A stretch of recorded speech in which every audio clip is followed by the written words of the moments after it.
Hello everyone, I hope you all are doing good.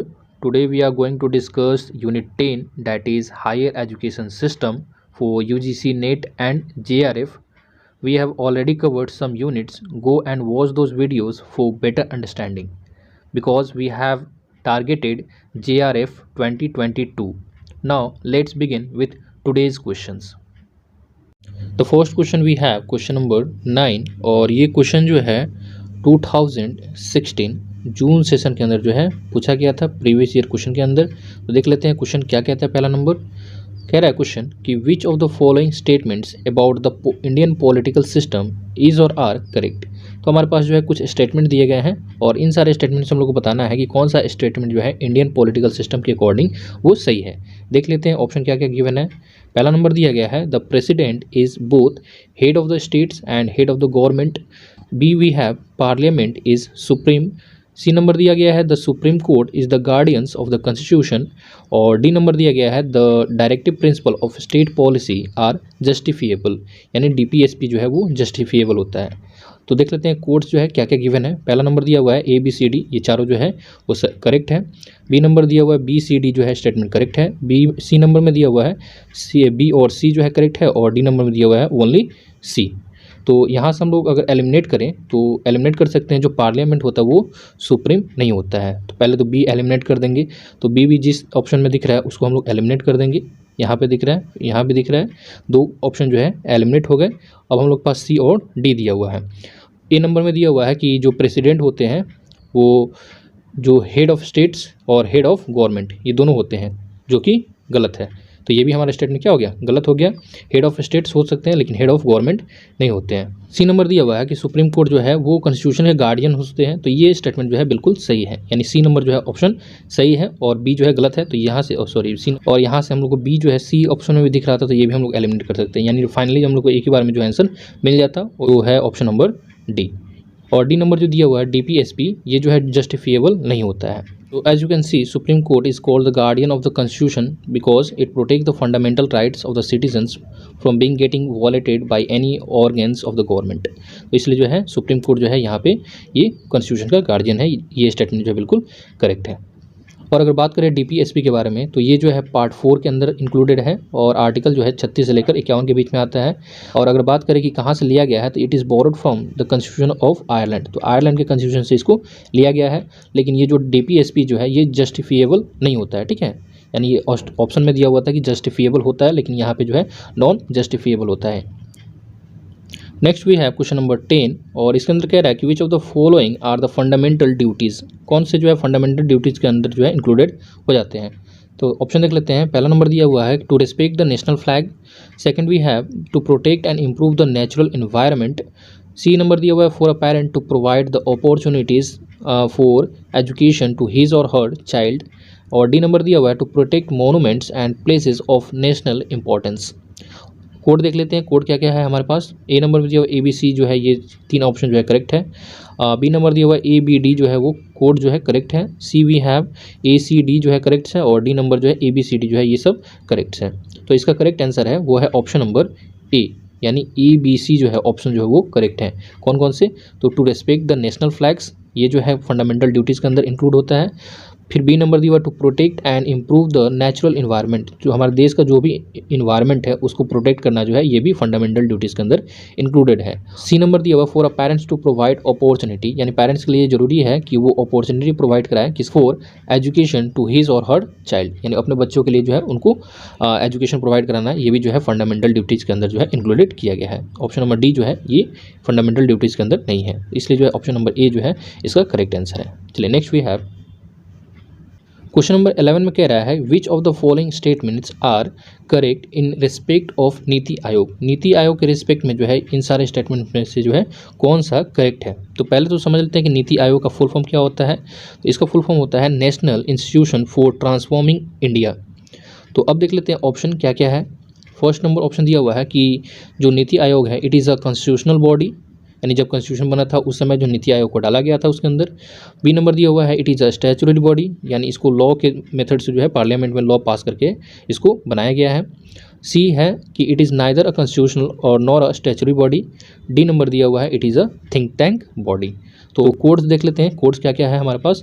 A number में दिया हुआ कि ए और डी जो है वो करेक्ट है, बी नंबर दिया हुआ बी एंड डी जो है करेक्ट है, C we have C and D, और last we have B C and D जो है वो करेक्ट है। तो इस क्वेश्चन का करेक्ट आंसर है वो है ऑप्शन नंबर सी, यानी सी और डी जो है स्टेटमेंट वो करेक्ट है। क्यों? क्योंकि ना ही ये कॉन्स्टिट्यूशनल बॉडी है, ना ही स्टैच्यूटरी बॉडी है, ये जो है थिंक टैंक बॉडी है जो पब्लिक के वेलफेयर के बारे में सोचता है, और ये जो है बॉटम टू टॉप अप्रोच लेता है, यानी जो ग्राउंड पे जो प्रॉब्लम है उसको जो है ये गवर्नमेंट तक पहुंचाने का काम करता है कि ये जो है पब्लिक को प्रॉब्लम है, इसको जो हम लोग क्या करना है, सॉल्व करना है। तो स्टेटमेंट नंबर 3 और स्टेटमेंट नंबर 4 जो है वो नीति आयोग के रिस्पेक्ट में करेक्ट है, और नीति आयोग का जो फॉर्मेशन हुआ था वो 1 जनवरी 2015 को जो है नीति आयोग जो है बना था, रिप्लेस करके किसको, तो प्लानिंग कमीशन को, जो है प्लानिंग कमीशन को रिप्लेस करके नीति आयोग बनाया गया था। चलिए next question we have question number 12, कह रहा है कि which of the following core value among the institution of higher education are promoted by the NAC। यानी एक NAC जो है क्या है, national assessment and accreditation council है, जो क्या करता है, हायर एजुकेशन को इम्प्रूवमेंट यानी कैसे प्रमोट किया जाए, आगे बढ़ाया जाए, उसके बारे में ये डिस्कस करता है। तो यहाँ पे कुछ स्टेटमेंट दिया गया है कि इनके कोर वैल्यू ये क्या क्या हो सकते हैं, यानी NAC का जो है मेन जो है मकसद क्या होता है, इनके कोर वैल्यूज़ क्या क्या है वो देखते हैं।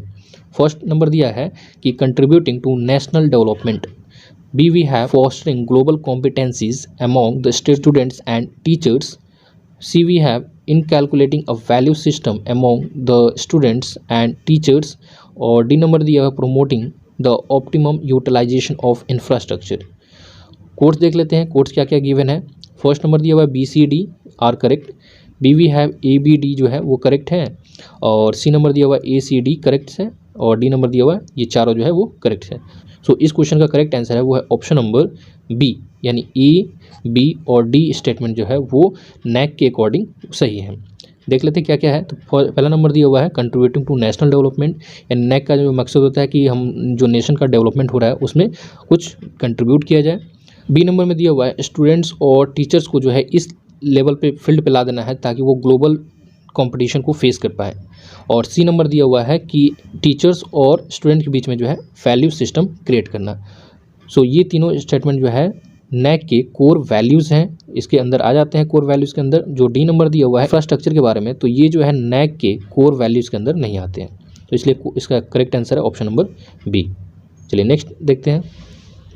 और इसमें जो है एक और बात याद रखना है कि जो NAC का जो फुल फॉर्म भी पूछ लेता है, तो याद रखेंगे कि NAC का फुल फॉर्म क्या होता है, national assessment and accreditation council, यानी ये एक ऐसा बॉडी है जो नेशनल लेवल पे जो है जितने भी सारे कॉलेजेस हैं या फिर यूनिवर्सिटीज़ हैं उनको जो है असेसमेंट करता है, और साथ ही साथ जो है उनको एक एक्रेडिशन यानी उसमें जो है ग्रेड देता है। जैसे आप लोगों ने सुना होगा कि कोई कॉलेज जो है वो NAC से जो है वो A+ ग्रेड मिला हुआ है, ठीक है। जैसे हम लोग अभी जो है फ़िलहाल में हम देख सकते हैं कि इग्नू को जो है NAC से जो है ग्रेड A++ ये जो है ग्रेडिंग दिया गया है। क्वेश्चन नंबर 13 के अंदर दिया गया है the best way for providing value education is through. अगर वैल्यू एजुकेशन प्रोवाइड कराना है स्टूडेंट्स के अंदर तो कौन से जो है मेथड्स को हम लोग को यूज़ करना चाहिए, यानी बेस्ट वे बताना है कि कौन सा जो है बेस्ट वे हो सकता है जिससे क्या हो, बच्चों के अंदर जो है वैल्यू एजुकेशन मिल पाए। देख लेते हैं ऑप्शन क्या क्या है। फर्स्ट नंबर दिया हुआ है discussion on spiritual text, B we have lecture and disclosures on values, C we have seminar and symposia on values, और डी नंबर दिया हुआ है mentoring and reflective session on values. तो इस क्वेश्चन का करेक्ट आंसर होगा वो है ऑप्शन नंबर डी, यानी उनको क्या करना है, मेंटरिंग करना है, और मेंटरिंग करना है ताकि जो है वो बच्चे जो है क्या क्या सीख रहे हैं उन सब को जो है मॉनिटर करना है, और साथ ही साथ जो है वो सीखने के बाद जो है वो कितना जो है इम्प्लीमेंट कर पा रहे हैं अपने लाइफ में, यानी उसको कितना रिफ्लेक्ट कर पा रहे हैं, उस पर जो है फोकस करेंगे तो वो वैल्यू एजुकेशन जो है क्रिएट हो सकता है। यानी ऐसे बच्चों को हम लोग को एजुकेट करना है ताकि जो है वो जो सीख रहे हैं वो उनका यूज़ जो है अपने वो डे टू डे लाइफ में उसको यूज़ कर पाएँ, इसी को बोलते हैं वैल्यू एजुकेशन। सो आज के सेशन का हमारा लास्ट क्वेश्चन है क्वेश्चन नंबर 14, कह रहा है कि the national judicial appointment commission that is NJAC has been declare unconstitutional by which of the following bodies, यानी इन सारे बॉडीज़ में से जो है कौन जो है अनकॉन्स्टिट्यूशनल उसको डिक्लेयर कर सकता है। जो अपॉइंटमेंट होता है जजेस का तो उसमें जो है अनकॉन्स्टिट्यूशनल उसको डिक्लेयर करने का पावर जो है किस बॉडी को है। ऑप्शन देख लेते हैं। First we have the supreme court of India, B we have the high court, C number दिया हुआ है the high court and the supreme court both, and D we have the president of India. तो इस question का correct answer है वो है option number A, that is supreme court of India को ये पावर है कि वो जितना भी सारा नेशनल जुडिशियल अपॉइंटमेंट होता है उसको जो है अनकॉन्स्टिट्यूशनल डिक्लेयर कर सकता है। सो ऑप्शन नंबर ए जो है इसका करेक्ट आंसर है। सो आज के लिए हम लोग इतना ही रहने देते हैं, फिर मिलेंगे नेक्स्ट प्रीवियस ईयर सेट के साथ। तब तक के लिए take care, study well, thank you.